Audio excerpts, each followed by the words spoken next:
গজলটা পারেন সবাই না? সবাই মুখস্থ তো? এই গজলটা আমি লিখেছি 2013 সালে শাহবাগী ওই নাস্তিকদের বিরুদ্ধে। সুতরাং যারা আমাকে আমার বিরুদ্ধে কথা বলেন হিসাব করে বলেন, নয়তো আল্লাহর কাছে জবাব দেওয়া লাগবে। এই গজল আমি লিখেছি, আপনাদের কণ্ঠে আমি পৌঁছতে পেরেছি, আপনাদেরকে মুখস্থ করাতে আমি সক্ষম হয়েছি। সুতরাং আমার গজল গাবেন আর আমার বিরুদ্ধে কথা বলবেন, আল্লাহর কাছে জবাব দেওয়া লাগবে, এটা কিন্তু বলে রাখলাম। আমি বলতে চাই, আমি বলি, যারা আমাকে গালি দেন আমি বলছি শুনেন, যারা আমাকে নাস্তিকের দোসর বানান আমি তাদেরকে বলছি শুনেন, বাংলাদেশে নাস্তিক যারা, এদের তো ঠাঁই হবেই না, এদেরকে যারা সহযোগিতা করে তাদেরও ঠাঁই হবে না। নাস্তিকতা নাস্তিকতা নিপাজ্জাব, দিন ইসলাম জিন্দাবাদ। নাস্তিকতা নিপাজ্জাব, দিন ইসলাম জিন্দাবাদ। কোটি প্রাণে একই আওয়াজ, খোদাদ্রোহী ছাড় পাবে না, এই বাংলায় ঠাঁই হবে না, মুসলমানরা জেগেছে আজ। জোর কদমে সামনে চলো, বজ্র কণ্ঠে আওয়াজ তোলো, সবাই মিলে একই তালে দাও না স্লোগান, নারায়ে তাকবীর, নারায়ে তাকবীর।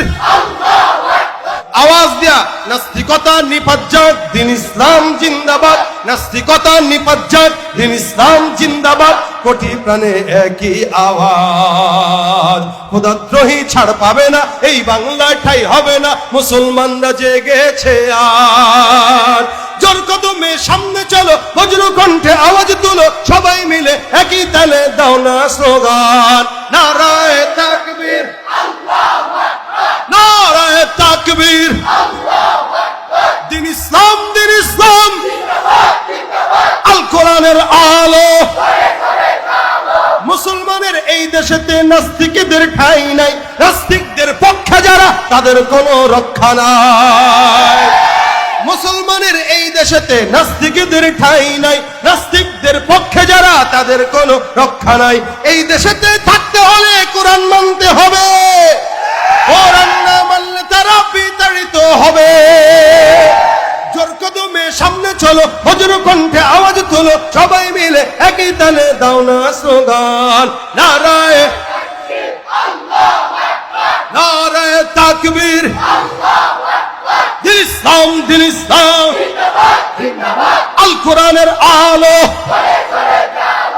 ইসলামের শত্রুরা, নবীজির শত্রুরা, লিল্লাহে তাকবীর। আল্লাহ পাক আমাদের সকলকে কবুল করুক, বলেন আমিন।